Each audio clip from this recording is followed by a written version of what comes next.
I am really excited to be making this announcement. Through the Starfleet Leadership Academy, I am now offering one-on-one coaching. You've been listening to the Starfleet Leadership Academy, right? You know what I can do. I'm able to help you learn in a fun and engaging way. My one-on-one coaching will help you apply the concepts that you learn in the Starfleet Leadership Academy podcast and even more to your own life and career. With my help, you'll be able to take your career to the next level. You'll be able to lead teams more effectively, make better decisions, and even achieve your goals faster than before. Contact me today for special pricing on this new and exciting service. Contact me by visiting starfleetleadership.academy/contact or hitting me up on social media at SFLA Podcast on Twitter or at Jeff T. Akin anywhere.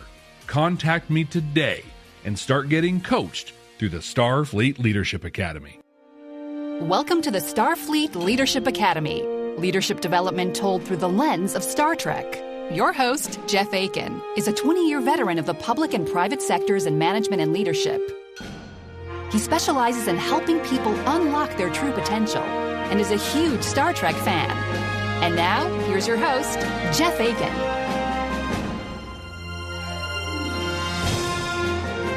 Welcome. Thanks for joining me today. I want to thank everyone that chose to support the show by subscribing to Patreon and becoming a member of Red Squad. I am absolutely humbled by you. Enjoy the bonus content and let me know what other shows you'd like me to watch. In this episode, I'm going to show you the importance of self-advocacy and share some methods to do it. I'm also going to share a simple indicator of how inclusive you are actually being as a leader by talking through the second season finale of Star Trek Enterprise, The Expanse. This one doesn't waste any time. Big ol' sphere flies up to Earth and shoots a massive laser from the middle of Florida and straight down south. It cuts a swath of about 4,000 kilometers and then crumbles, crashing to the planet's surface. Prior to this, there's been an extended story about Captain Archer and the Klingons, Duras specifically. We get a short scene where a council orders him to make good on his failures and to go get Archer. We are offering you a chance to regain your command and your honor. On the Enterprise, Archer has pulled the senior staff together. He tells them the devastating news. There's been an attack on Earth. This series, Enterprise, is at the birth of the Federation of Starfleet. Everyone on the Enterprise, except for Phlox, the doctor, and T'Pol, the science officer, are from Earth. They're all human, and they are shocked. Archer sends them on a course back home at maximum warp. Trip, the engineer, has a lot of really specific questions. His family's from Florida, and his sister was still living there. There isn't any news about her, but all the news coming from Earth right now is grim. The number of casualties has been revised.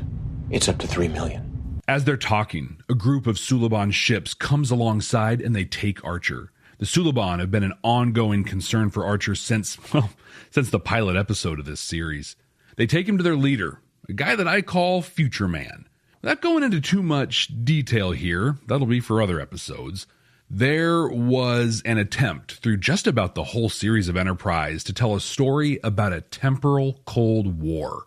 A group of people battling to control time itself, basically. This shadowy guy, I think his official name is Humanoid Figure, but he's been using the Suliban to fight as part of the temporal Cold War. It's more like a big ball of wibbly-wobbly, timey-wimey stuff. Now, that's a super high-level overview, but hopefully enough to make this next scene make a little more sense. So Future Man tells Archer that a species known as the Xindi sent the probe and launched the attack because they learned that their world would be destroyed by humans in 400 years. From another group in the temporal Cold War, he warns that they're building a more powerful weapon that will destroy Earth. He's telling this to Archer because the Xindi were never supposed to learn this. This is messing up the entire timeline. As they approach Earth, things are looking worse and worse. We've now learned that over 7 million people were lost. And to add to the weight, Duras has found them, and he attacks. It's a Klingon bird of prey. They call for Archer's immediate surrender. Luckily, They're close enough to Earth that the cavalry comes in to save the day. Here I come to save the day. 3 more ships come in, and Duras has no choice other than to retreat. With them gone, the Earth ships escort Enterprise home. At Starfleet headquarters, Archer is trying to convince Admiral Forrest, his commanding officer, and Saval, the Vulcan ambassador to Earth, that what Future Guy told him is true. In a quote that will absolutely haunt the Vulcans in the future, Saval pushes back with, "Our science directorate has determined that time travel is impossible." All right, Universe 1, Vulcan Science Directorate, a big fat 0. Well, Archer shares evidence that Future Man gave him. They've recovered the probe, so Archer quantum dates it. Most of the materials line up with what you'd expect, except for one key piece that dates it minus 420. This fragment's from the future. They also show the corpse of the Xindi pilot. Scary, reptilian-looking creature. They confirm the date, and now they're taking it more seriously. They look at the info provided on the Xindi. They're in a part of space called the Delphic Expanse. Now, this part is important. It literally sets the table for the entire 3rd season of Enterprise. There have been reports of fierce and dangerous species, unexplained anomalies. In some regions, even the laws of physics don't apply. A ship of Klingons returned from the Expanse, and all their bodies were anatomically inverted, and they were still alive. A Vulcan ship in the Expanse sent a transmission showing them completely devolved into a state of primal violence, wild and unexpected consequences, and nothing is known about why. Forrest and Saval take this information to command and await further orders. Malcolm Reed and Trip are on the planet's surface at the site of the carnage. It's literally right where Trip grew up. The house was over there. Less than a kilometer. See over there? That was the old movie theater. His sister's gone. Forrest gets back to Archer. They're going to send Enterprise, and only Enterprise, into the Delphic Expanse to stop the Xindi. Enterprise is undergoing a refit and upgrades to prepare it.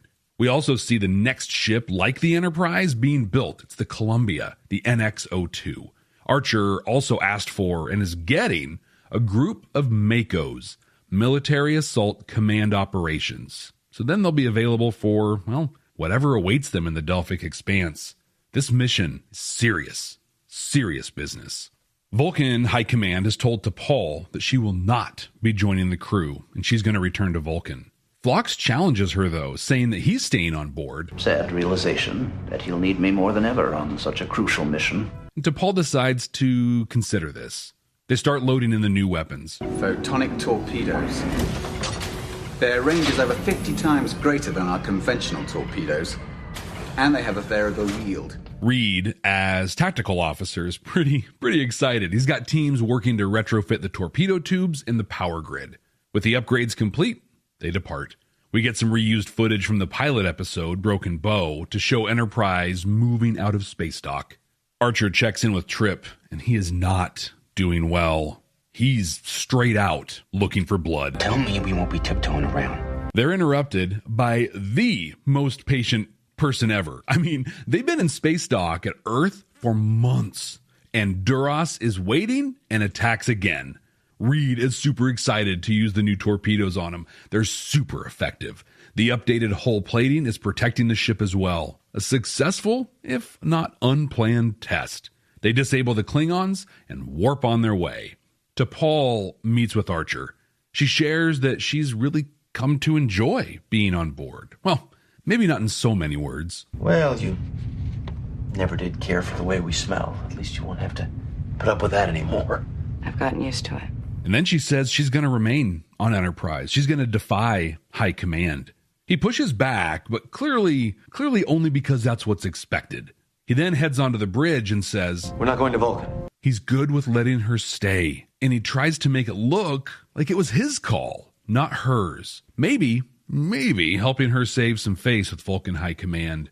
As they reach the Expanse, there's a dangerous thermobaric cloud surrounding it. It's going to take him about 6 hours to get through it, so they have to move very slowly. There's some stuff in the cloud that will damage the intake manifolds in the engines. I don't know. But they're also being tailed by 3 Klingon ships, including Duras. As they get closer to the Expanse, 2 of the 3 ships bail. They don't want to be inverted like the ship we heard about earlier. They come up behind Duras, the Enterprise does, and they launch their new torpedoes, destroying the bird of prey. With the Klingon threat taken care of, we leave everything that we know behind. The Expanse is ahead, Captain. And they head in. Let's see what's in there. Enterprise had a tough go from day one. It was trying to tell stories that Star Trek fans thought would never be told, the days before the Federation was even an idea. It was also caught in this weird time in TV where shows were teetering between episodic and serialization. And frankly, it'd be naive to downplay the impact 9/11 had on all forms of entertainment. This episode and the entire 3rd season was the direct result of the network, UPN, forcing the show to change it up and try to remain relevant in this changing world. Come to Quark's is fun. Come right now. Don't walk. Run! Did you just survive another meeting that should have been an email or not even have happened at all? Do you dream of efficient, meaningful meetings? Then you need Lucid Meetings. Lucid Meetings makes it easy for teams to run successful meetings every day. Visit lucidmeetings.com to explore free workshops, free resources, and to learn more. Lucid Meetings, because teams that meet well accomplish more and have more fun. Visit lucidmeetings.com today. Leadership skills are like any other skills. You need to practice them to get better at them. Best-selling leadership author John S. Rennie knows this. That's why he's written a new book called You Have the Watch. It's a guided journal for leaders designed to take you through an entire year of leadership training. By the end of the year, you will master 50 of the most important leadership skills. If you want to have a greater impact on the results and people in your organization, go to youhavethewatch.com and pick up your copy today.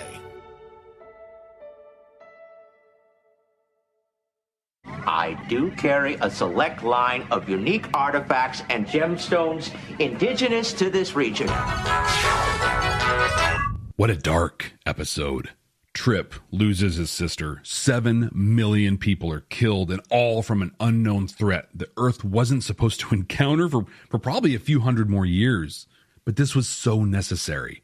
In retrospect, I really enjoy Enterprise as a TV show and as part of Star Trek as a whole. But at the time, it really just didn't resonate with fans. This is not Star Trek! This was supposed to be the series that showed us how the Federation was formed.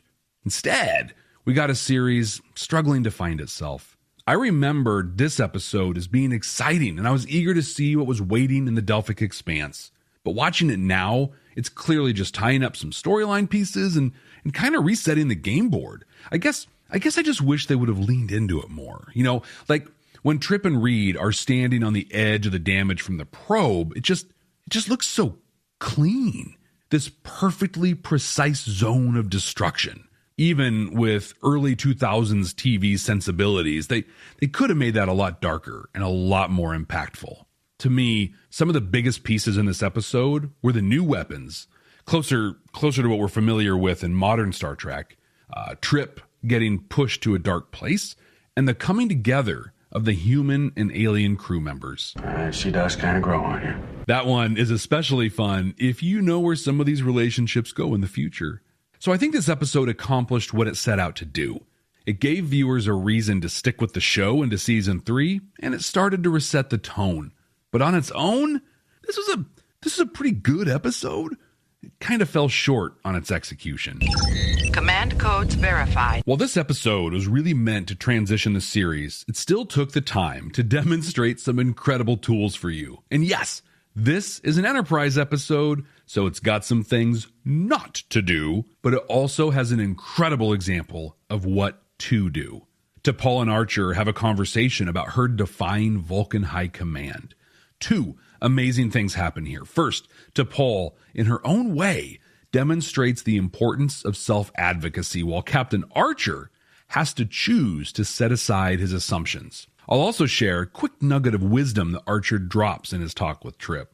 But, well, yeah, there's definitely the other stuff, too. I'm going to question the cult of personality that's developed on this ship, and I'm going to share a clear indicator of how inclusive your team really is. The Starfleet Leadership Academy is supported by listeners just like you. Click the link in the show notes to support the ongoing production of this podcast. You and I have talked about inclusion a couple of times. The episodes DS9 Meridian and TOS The Devil in the Dark are great examples. And my interview with Eliza Van Court, which, by the way, honestly one of my favorite episodes I've done, but that episode talks about it as well. But here, now, I'll say that inclusion is so important because it is the only way you'll ever get the best out of people. You wanted the best! You got the best! You know, I'm always so disappointed when companies talk about their DEI initiatives and they roll out these metrics of new hires by representation or percentage of leadership that represents a specific dimension of diversity. I mean, yeah, good for you. You hired people that are unique and different and bring their life experiences to the workplace. But if you're still forcing them to conform or mask their behaviors and culture to fit a mold, well, all you're doing is checking a box. Well, good for you. You're wrong. I like to think of DEI, diversity, equity, and inclusion, as being alphabetical and progressive. Step 1, D, diversity. Be sure you have a group of people that represent different life and cultural experiences. Step 2, E, equity. Have structures in place that ensure every single person has exactly what they need to do what is expected of them. And step 3, I, inclusion. This is where the diverse teams that have everything they need feel like they're included and wanted. They feel valued and are able to bring their full selves to work. But how do you measure that? You know, in the toxic, dominant culture we work in, we apparently have to measure everything. And measuring diversity metrics, well, that's easy. I just run a report out of my HCM or ERP system, human capital management or enterprise resource planning, which honestly, I just really don't care for either of those terms. Humans are not just capital, and people are more than resources. But anyway, I just run a report out of my HR system and voila, diversity metrics. Or you could just use the easy button. But inclusion? Ah, geez. You mean, like, I have to talk to people to find out if we have an inclusive work environment or not? Ugh, but I'm a manager. I don't want to talk to people. I'm kidding. Well, kind of. Seriously, though, that is a big part of it. Be sure there's a safe place where people can express how welcome they feel, how wanted they feel. You can use surveys, sure. I mean, I think the buzzword these days is pulse survey to get an idea, but you have to really talk to people to get the reality of it. I like to think, though, in my dreamer's mind, that when you have an inclusive workplace, you can see it, like physically see it. You can feel it. You can feel it in the interactions that people are having, in the groups that are working together, and in the people that are stuck in meetings. Star Trek is really good at talking. They can take just about any issue and spend a good chunk of a 45-ish minute episode talking about it, and usually end up with a solution. But they have their meetings down pretty well. My friends at Lucid Meetings would love the team meetings we see on the show. The most common meeting we see is the senior staff coming together. Captain, first officer, science, tactical, medical, engineering. They all come together to bring their expertise and diverse viewpoints to solve a problem. It's great, right? Well, not if you're serving on the Enterprise, apparently. I can't remember the last time you asked me to join the senior staff for a briefing.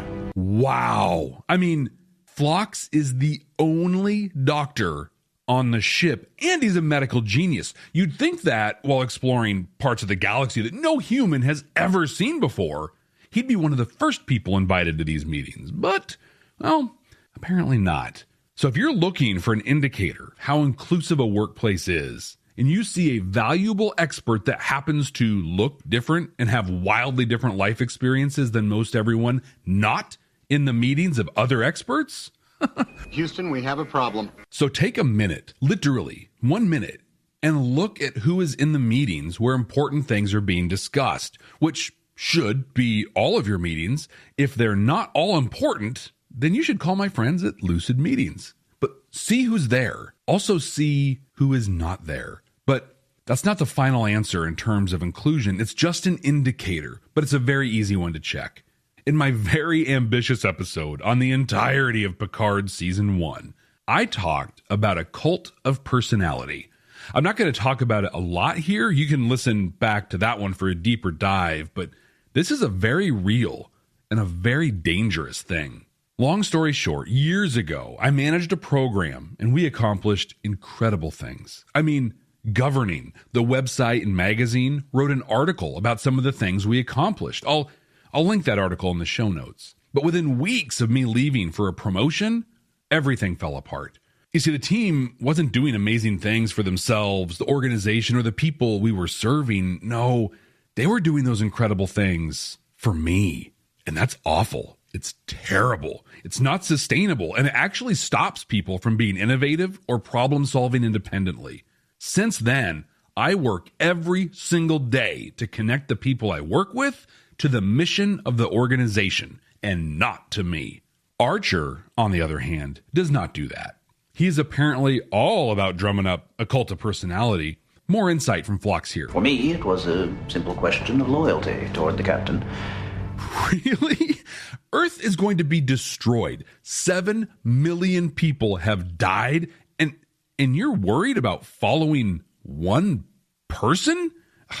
That is unthinkable to me. Phlox went on to say that he realized he'd be needed for the mission, but that should have been his only motivator.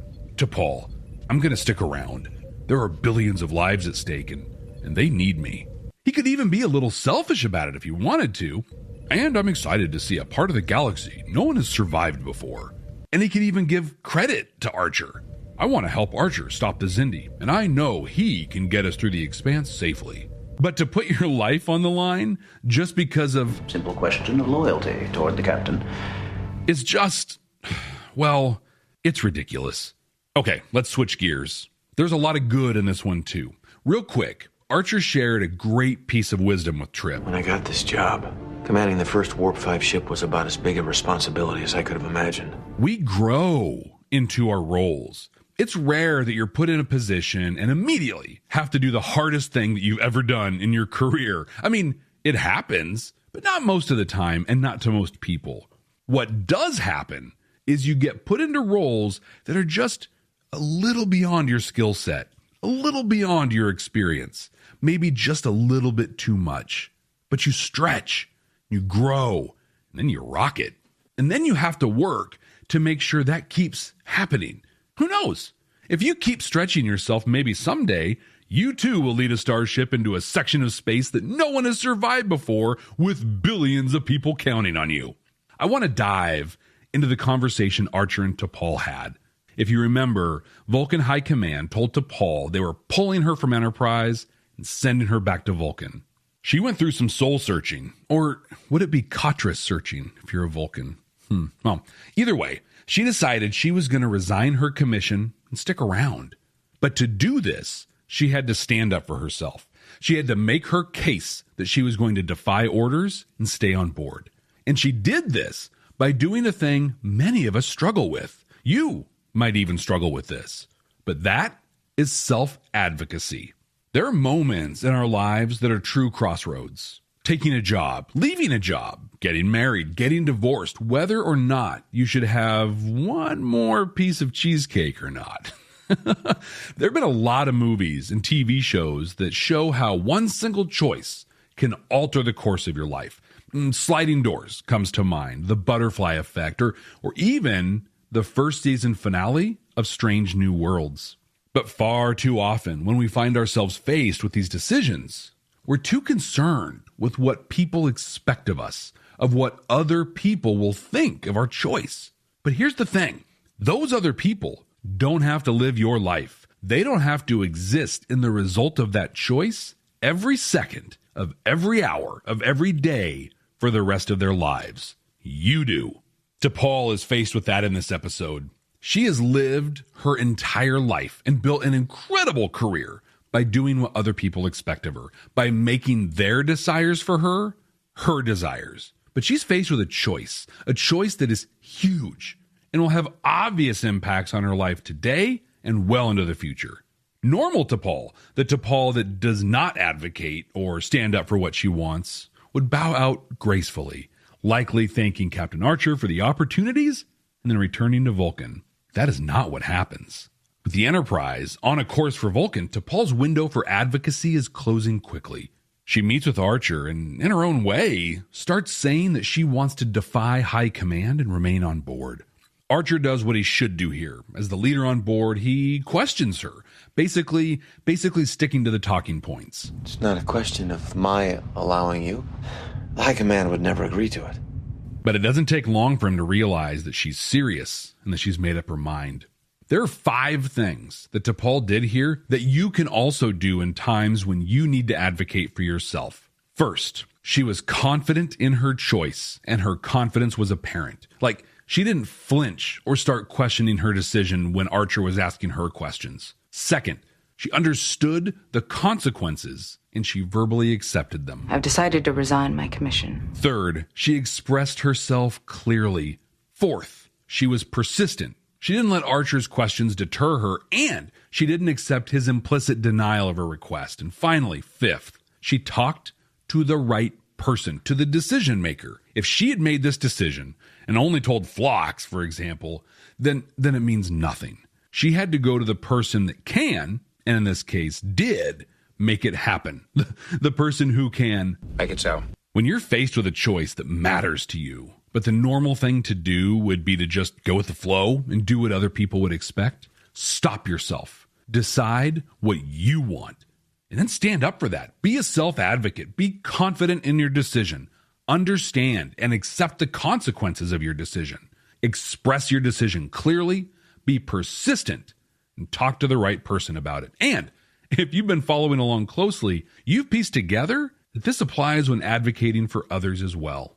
Now, I want to end this one on a high note for Archer. I know, that's not something I do very often, but in this moment with T'Pol, he did everything right. And even went a selfless step further. He understands how hard T'Pol has worked for her position and the respect among her colleagues. He also understands the privilege his position brings him.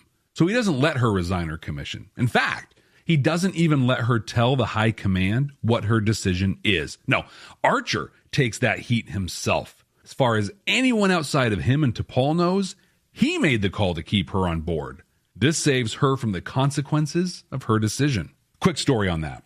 A few years ago, I'd arranged an opportunity for a person I worked with to try out another job. In this organization, you could set up short-term, rotations, really, where the headcount and budget still hit me, but the person gets the opportunity to work in a different department and often at a different level. It's a cool way to help support people's development.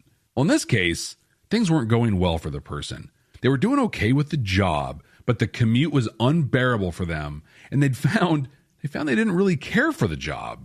But they knew that a couple of people had really stood up for them and helped them get this opportunity. After a conversation with me that looked a lot like the one that T'Pol had with Archer, I told them that I would say I needed them back in my program. I'd take the heat for ending the assignment. I won't lie. That stung for a while, and I caught some serious flack for it. But that's what you do for the people you work with. So I guess, wow. Yeah, this kind of stings. But I pulled an Archer, but it worked out really, really well. So this episode launches on a completely serialized 3rd season of Enterprise. To help us navigate that, anytime the random episode generator comes up with an episode from season 3, we're going to take them in air date order. I think that way it'll make a lot more sense. And like I said at the beginning of the episode, thank you so much to everyone that joined Red Squad during the drive. I love creating extra content for you, and I enjoy the time connecting with people in Starfleet Command. The more people that find the Starfleet Leadership Academy, the more I'm able to create content for you. If you haven't already, will you stop by Apple Podcasts and leave a review for the show? Reviews build up social proof that a podcast is worth listening to, and you can help build that for this show. Reviews left on Apple are shared through Twitter at SFLA Podcast once they process. But if you send me a screenshot of the review, I'll also share it across my other social media at Jeff T. Akin.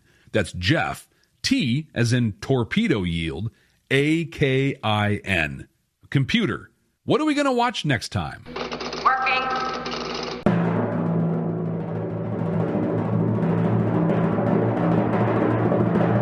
The third episode of the third season of Deep Space Nine, The House of Quark. This episode attempts to answer the question, what happens when you take Klingon honor and splice it with Ferengi greed? While Star Trek is famous for talking its way through problems and often lawyering its way through issues, I think this is one of, if not the only time, they use accounting to work through the challenge at hand. And they make that accounting a lot more entertaining than QuickBooks ever has. And you'll see what I mean when we meet next time. And until then, ex astra scientia!